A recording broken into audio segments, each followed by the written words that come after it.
Hey everyone, Skull902 here, and I am a fucking idiot. The reason why I had to make that edit, I died! Died, like, right at the beginning of Act 1 here. This is Sky-Based Zone, and this is Part 6, the finale of Sonic 1 8-Bit. How you doing?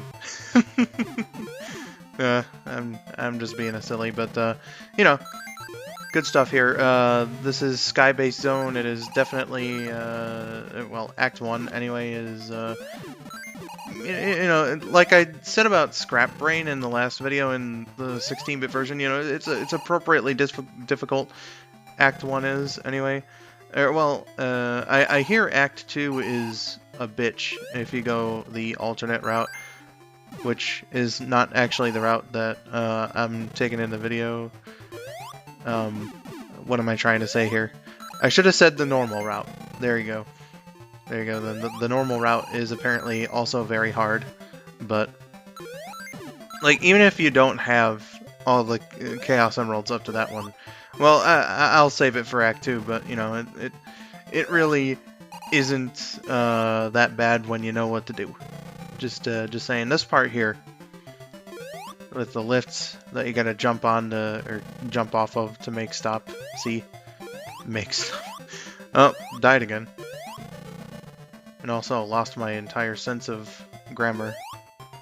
It's almost as if English is my first language or something. I don't fucking know. What am I even saying? Anyway, that part reminded me of Super Mario World. Has always reminded me of Super Mario World. Like in Valley of Bowser, with those platforms that are limited time and all that. It's weird. But, yes, 14 lives, and we're completely done with Act 1. Good shit right here. Now then, this one is also a very cryptic Chaos Emerald. You have to look down and make that platform up here. It is a completely blind jump in the Game Gear version, by the way. It's, oh boy. Goodness gracious, and because I rendered the videos all wrong, Sonic looks so bad right here, so blurry and awful. Ugh. Awful, awful, awful. But yeah, you know, getting the final Chaos Emerald, pretty much just what you have to do is just take the ride here and, you know, and enjoy your little cruise in the sky and not have to worry about all that challenging platforming and shit that you have to do when you're not looking for this Chaos Emerald. Again, this is the route that I would take. I've never played the other route. This is always the route that I take on here because it's just... It's such a non-difficult, just, you know, go route. The bad thing is you don't get any rings, but as you can see here, you can usually just roll there and it'll be absolutely fine. So, you know, good shit, as I always say. I don't want that to become my catchphrase. But, you know, just it's just a good time, and I gotta tell you about a time that I was recently playing this just briefly, but I for some reason just could not roll through there, and I had to go the less safe way, which is to just jump across those turrets and shit. Really bad. Anyway, this is the final boss, and I believe it takes 10 hits. Could be wrong. Don't remember. Really should have done my research before doing this, but what I can tell you about it is what makes this boss so hard is that as you hit it more, the machine becomes more erratic and just unreadable in terms of its strategy. Like right here, I can read it pretty well, but oh look, I damaged the machine, so it's going a little haywire here. And I think that this boss is like notoriously difficult. Because of it, and they give you no rings. It's got like a homing laser, you know, like a homing charged shot, I suppose I should say.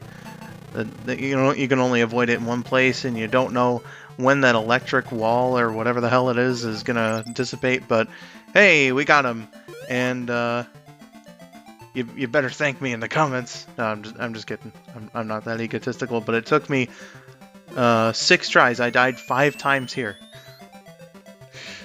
So I entered with 14 lives and exited with 9, but it didn't look any different because I know how to video edit. But it really destroys the immersion when I tell you.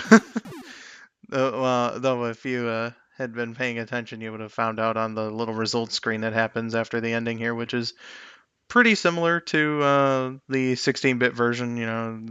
Just like very minor differences. I mean, it doesn't have a big old map like this, but whatever. And so, with all the Chaos Emeralds, we have saved South Island from whatever the hell was going on. Got 6 Chaos Emeralds, and you get a nice 20,000 point bonus for that. Good stuff right there.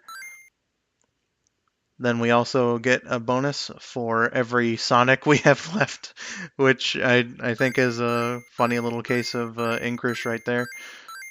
5,000 points for that. And we also get a special bonus, I believe, for every time that you go into the special stage, but that could be entirely wrong. Could just be something they hand you for beating the game. Who knows? So I end the game with a final score of 379,700. Not bad at all. Though I will say, during that recent run I was talking to you guys about earlier, with me not being able to roll through that section in Skybase Act 2. Oh man, it was incredible. I got like 480,000 or some shit like that. It was insane because I had 17 lives left, and I really impressed myself with that run. But yeah, that's it for Sonic 1 8-bit. It's like, of all the Game Gear era games, I think that this one is the best one, which is kind of sad because it was the first one of all these.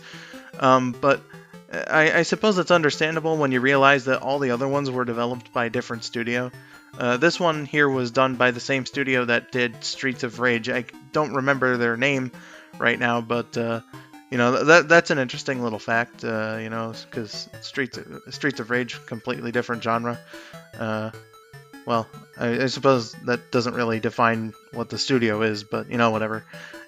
Completely different from, or no, damn it. It's different from the other ones. I think it matches the 16-bit games, like physics and all that stuff, the most, and it has the closest gameplay. And yeah, that's just what I think about it. It's really good. That's not to say that the other ones, aren't pretty good as well. It's just that this one stands out. Except for Sonic Blast, that one was fucking horrible. But yeah, so about to end this video, but not without saying a fun little fact. The song that you're hearing in the credits was remixed into the song for Missouri, Savannah Citadel in Sonic Unleashed the Daytime level.